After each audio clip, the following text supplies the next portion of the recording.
All right, week 8 college football breakdown here.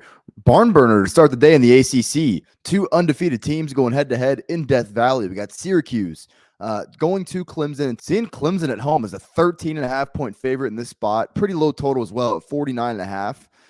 In games like this, obviously Syracuse is undefeated. Obviously, the betting markets, though, don't believe that they're ready to step up in this type of matchup yet. You rarely see an undefeated team at this point in the season as a 13.5 point dog in any game.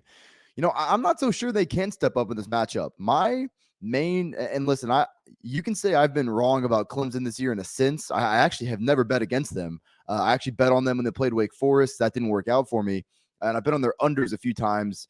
So in that sense, I haven't really believed in their offense. I've been wrong to a certain extent. DJ Uyunglele has certainly improved this year. I still don't think that he is having as good of a year as people are going to make him out to be. He's still under 8 yards per attempt. If anything, he's taking better care of the football. He's undoubtedly improved. But my overall worry, if you want to call it that, with Clemson, it's just kind of the schedule dynamics. I mean, 3 of their last 4 games have kind of been big barn burner type games.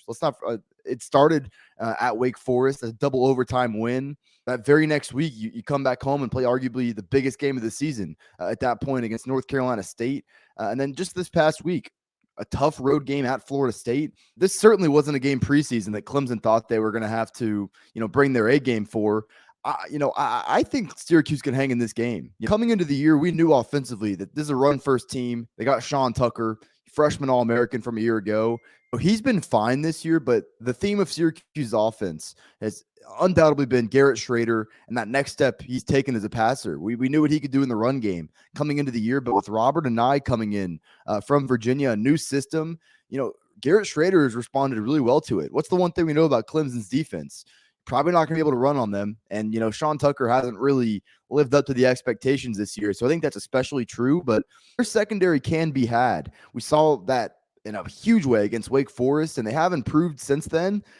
Garrett Schrader's playing well, though. I'm not totally ruling out the fact that he can't carry that over to a certain extent in this matchup. And I think his ability as a dual threat player makes that even more true.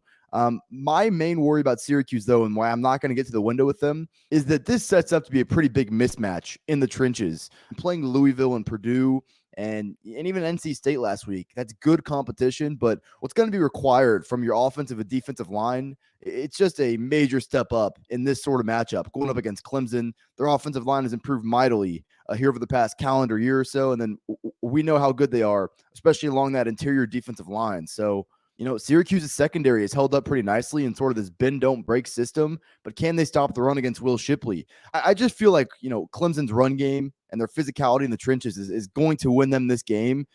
If I had to play it, I would still take the points with Syracuse here. Given how I see this game playing out, though, the margins are just too thin. I do think Clemson ends up pulling away and winning this game by about 10 or so.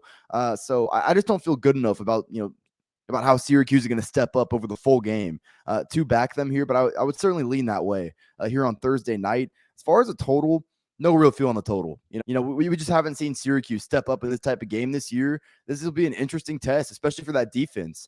That's really the side of the matchup I'm more interested to watch. Syracuse's secondary has fared well. Does that translate into this matchup? It's not the hardest matchup that you could ever ask for. I would still take the points with Syracuse if I had to, but ultimately don't think I'm going to get to the window in this game. All right, guys, before we get out of here, I know you see this shirt right here. If you're in need of unique but comfortable golf apparel, head over to proud90.com. They got polos with the colder weather coming, hoodies and quarter zips. Recently added a ladies line. Proud 90's got all your golf apparel needs. Browse their selection, and if you see anything you like at checkout, use code Fordham. It's going to get you 15% off your entire order. That's code Fordham is going to get you 15% off your order at proud90.com. Support me, support Proud 90, proud90.com.